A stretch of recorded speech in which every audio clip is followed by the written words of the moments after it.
कुछ खबरें खेल के मैदान से। भारत हठधर्मी से बाज न आया। आईसीसी क्रिकेट वर्ल्ड कप 2023 के लिए पाकिस्तान क्रिकेट टीम के खिलाड़ियों और मैच ऑफिशियल्स को ताहाल वीजे जारी न हो सके। ज़राए के मुताबिक भारतीय हाई कमीशन ने पाकिस्तानी टीम के खिलाड़ियों और टीम ऑफिशियल्स के वीज़ों को सिक्योरिटी से मशरूत कर दिया है। भारतीय हाई कमीशन को अपनी हुकूमत की तरफ से खिलाड़ियों और ऑफिशियल्स की सिक्योरिटी क्लियरेंस ताहाल मौसूल नहीं हुई। कौमी क्रिकेट टीम को वर्ल्ड कप में शिरकत के लिए 27 सितंबर को भारत रवाना होना है। वर्ल्ड कप के आगाज से कल पाकिस्तानी टीम न्यूजीलैंड और ऑस्ट्रेलिया के खिलाफ वार्म अप मैच खेलेगी।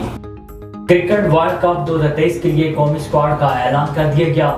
चीफ सिलेक्टर इंजमाम उल हक ने प्रेस कॉन्फ्रेंस के दौरान 18 रुकनी कौमी स्क्वाड का ऐलान किया।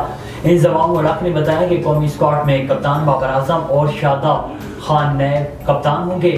बाबर आजम कप्तान, शादाब खान नायब कप्तान, इमामुल हक, अब्दुल्ला शफीक, फखर जमान, मोहम्मद रिजवान, हारिस रऊफ, इफ्तिखार अहमद, शहीन शाह अफरीदी, मोहम्मद नवाज, मोहम्मद वसीम जूनियर, हसन अली, सऊद शकील, सलमान आगा और उसामा मीर शामिल हैं।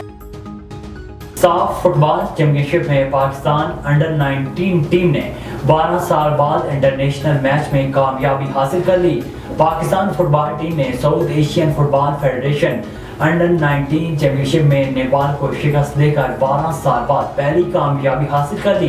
पाकिस्तान ने अपने पहले मैच में नेपाल को 1-0 से हराकर इवेंट में फातिहाना आगाज किया है।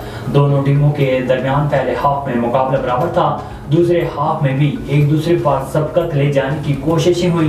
ताम 76वें मिनट में पाकिस्तान के अली जफर ने खूबसूरती से गेंद को जान की राह दिखाकर पाकिस्तान को 1-0 की बढ़तरी दिलवा दी।